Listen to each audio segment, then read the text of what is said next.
Welcome to my YouTube channel. Instant oats dosa ತಯಾರಿಸುವ ವಿಧಾನ. ಮೊದಲಿಗೆ ಒಂದು ಮಿಕ್ಸಿ ಜಾರಿಗೆ 1 ಕಪ್ ಓಟ್ಸ್ ಅನ್ನು ಹಾಕಿ ನುಣ್ಣಗೆ ಪುಡಿ ಮಾಡಿಕೊಳ್ಳಿ.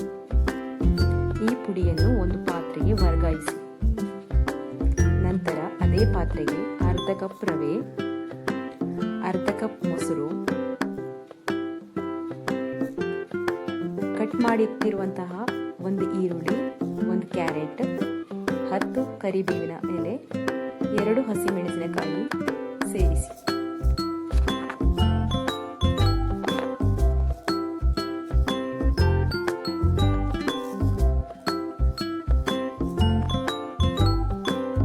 ನಂತರ ಅದಕ್ಕೆ 1.5 ಟೀ ಸ್ಪೂನ್ ಉಪ್ಪು, ಅರ್ಧ ಟೀ ಸ್ಪೂನ್ ಜೀರಿಗೆ ಸೇರಿಸಿ.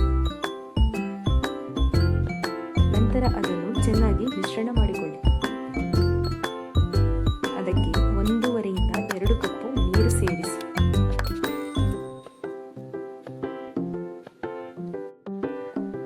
ಅದನ್ನು ದೋಸೆ ಹಿಟ್ಟಿನ ಹದಕ್ಕೆ ಕಲಸಿಕೊಳ್ಳಿ.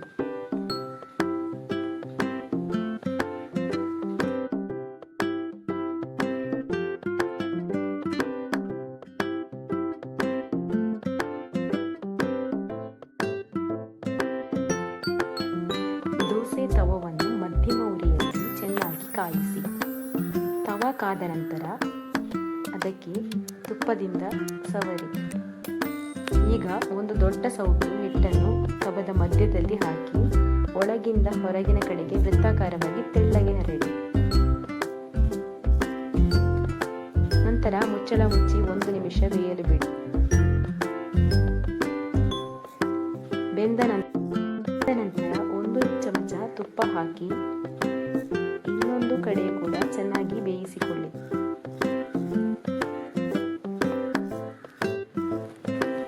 ಹೀಗೇನೆ ಉಳಿದಿರುವಂತಹ ಎಲ್ಲ ಹಿಟ್ಟಲ್ಲಿ ದೋಸೆಯನ್ನು ತಯಾರಿಸಿ.